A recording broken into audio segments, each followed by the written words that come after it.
Chapter 15 Vaishakha Shukla Chaturthi Vrata. Om Shri Ganeshaya Namaha.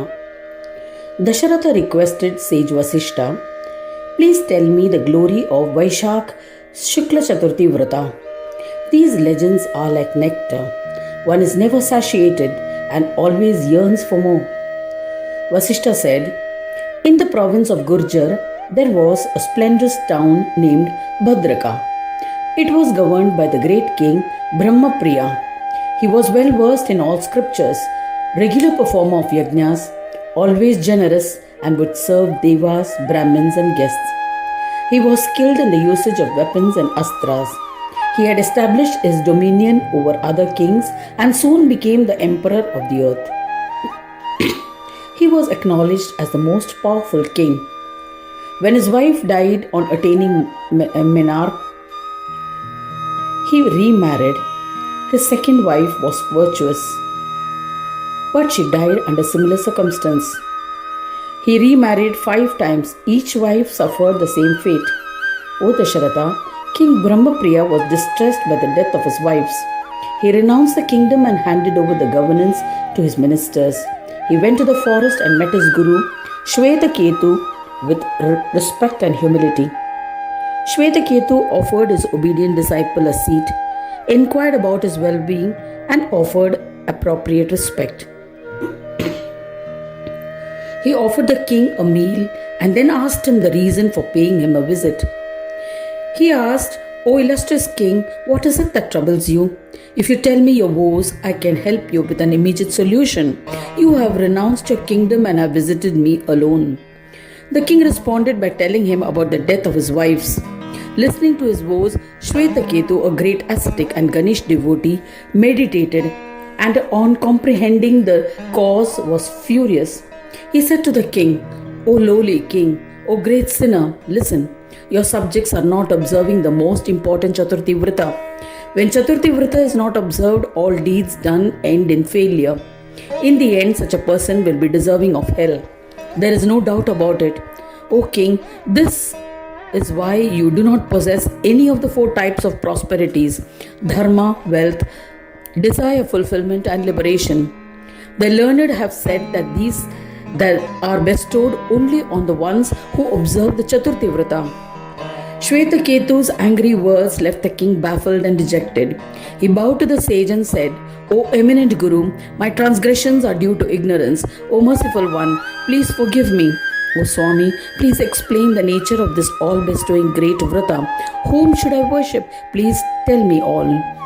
Illustrious Shvetaketu then told him about the glory of the Vrata. The king asked him again, who is Ganadisha, whose Vrata is so incredible? If I comprehend the form of the one for whom this marvelous Vrata is observed, then I could worship him and sing his bhajans. Shvetaketu replied, O king, I shall recount my past experiences which will enable you to understand Ganesh. O king, having taken the blessings of my father Udyalaka, I commenced austere penance with determination. I performed various austerities. Seeing the effort with which I observed the penance, my father Udyalaka, who was illustrious, bestower of peace, affectionately said, O intellectual son, do not struggle and toil for peace. Instead, imprint on your mind that I am Brahma and meditate. You must introspect, who am I? Where have I come from? Where is my destination? You should seek answers to these questions. O son, Chintamani resides in your chitta. Make special efforts to comprehend him. You must see only him. Heeding to the advice of my father, I said to him, O father, please impart the most elementary knowledge that will bestow peace. What is the nature of the chitta? What is the nature of Chintamani? Who lives in the chitta? How is he established in the chitta?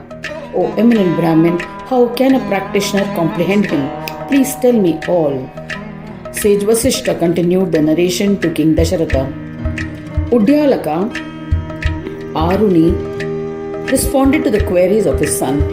He was a profound devotee of Ganapati and a Mahayogi. He was happy to resolve the doubts. He explained, O fortunate son, listen to the knowledge that will bestow yogic peace. By comprehending it, you will understand yoga and will become one with the divine. Chitta is of 5 types: Kshipta, Modha, Vikshipta, Ekagra and Niruddha. Each one is also called Bhumi. The one who puts life into these 5 tendencies is Lord Chintamani, who resides in the heart. This Deva is attained when the Chitta Bhumi is destroyed by yoga. Chitta means Buddhi, and the creator of illusion is in Buddhi is Siddhi. Both are Mayas or illusory powers of Ganesha. Ganesha conducts his divine games using these 2 powers, his Maya Shaktis. Therefore, my son, sing bhajans of Ganesha and chant the Ganesh mantra, and you will attain peace and merge with Ganesh. Saying this, Aruni Udyalaka taught me how to meditate and initiated me into this Ekakshara mantra of Ganaraja. Thereafter, I worshipped Ganesha, who is the bestower of all siddhis. I attained peace serially and became revered and acknowledged by yogis. Shvetaketu said, "So, O King Brahmapriya, you too should worship Gananayaka with devotion, and you will be blessed with unending happiness in this and other worlds. You will also attain union with the Supreme Brahma." He initiated the king into the 32-syllabled Dvatrinshada mantra of Ganesha. The king accepted the mantra and all its ordained rituals, paid his respect to Shvetaketu, and returned to his palace. In the month of Vaishakha that followed, the Shukla Chaturthi Vrata was happily observed by the king and his subjects. A proclamation was made in the kingdom, and as a result, all the subjects observed the Vrata on the days of Shukla and Krishna Chaturthi. The king and his wife also sang bhajans of Gananayaka. His wife survived and conceived a son. When the son became mature, the king handed over the reins of the kingdom to his son and retired. He engaged himself in puja, meditation, and unwavering and single-pointed focus like a Ganapatya, and in the end merged with the divine. The noble king truly lived up to the literal meaning of his name, Brahma Priya, beloved of Brahma.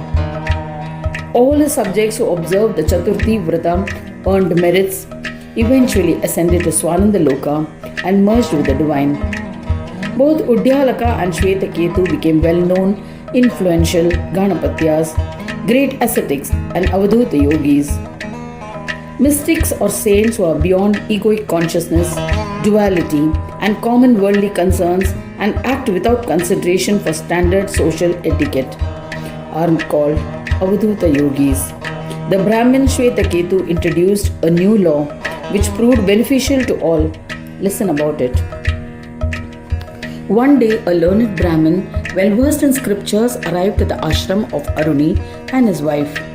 The Brahmin was infatuated with Aruni's wife. He summoned her for satisfaction of his carnal desires. Shvetaketu was enraged when he heard of the episode. Aruni reasoned with the son, "O child, do not be wrathful. Women are not owned by anyone." Hearing this, Shvetaketu, filled with wrath, said to his father, "If this is so, then why does a woman stay married to one husband? Brahmadeva has acted irrationally and has not enforced this rule. I shall impose the necessary restrictions. From today, anyone who desires another woman or touches her will be guilty of a sin equivalent to that of killing a woman. There's no doubt about it. Similarly, those women who engage in a physical relationship with other men will be guilty of the crime of murder of her husband. If my devotion to Ganesha is steadfast, then I pray to Vignanayaka to make my words true. My salutations to the Lord." Since then, the principle of loyalty to the husband was imposed to protect women. She started to serve her husband. Shvetaketu imposed these laws and they were established by the grace of Vinayaka. I have mentioned this unrelated incident from the legends of Udyalaka as we were discussing about him. Now listen to a fascinating and unprecedented legend about the importance of Chaturthi Vrata. In the province of Maharashtra, there was a Brahmin who was a philanderer. To that end, he would get drunk and accumulate wealth by stealing or even killing. As a result of this behavior, he had accumulated a lot of sins. He would indulge with many women. One day, he went to the house of a Shudra. He engaged in physical gratification with the Shudra's wife and gave her money. The Shudra was not in the village at that time. This continued for some time. Once, the Shudra coincidentally returned to his house and saw the Brahmin. The Shudra, blinded by rage, immediately battered the lowly Brahmin. Fortunately for him, the day was Chaturthi of Vaishakha Shukla Chaturthi. The Brahmin was injured and collapsed. He was unable to eat that day.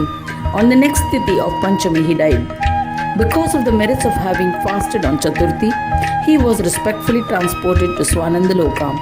Thus, even though the Brahmin was a great sinner, due to the merits of having fasted on Chaturthi, though unknowingly, the sinful Brahmin became divinely blessed. O king, what will be the fate of intellectuals who perform this vrata knowingly? By performing vrata knowingly or unknowingly, many people have become one with the divine. Such incidents are innumerable and cannot be described.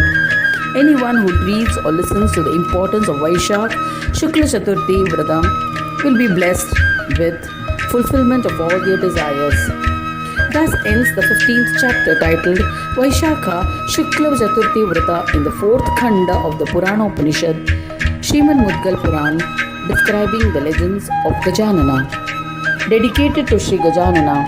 End of chapter 15.